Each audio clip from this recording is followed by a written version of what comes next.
Hello everyone, welcome to Minute Coding with Miguel Parada. Today we're going over on how to install the WAMP. WAMP stands for Windows, Apache, MySQL, PHP. The first stack we're learning from there is the PHP.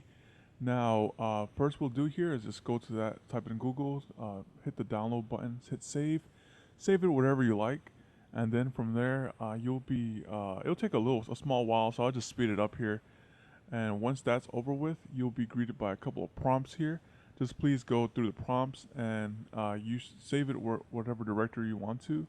Just hit save, and then I'll speed that up again. That way that we don't have to wait around that. Now here's important here. Once you see the Microsoft distributable, if you already have it installed, it'll say setup failed. If you don't, it'll automatically install.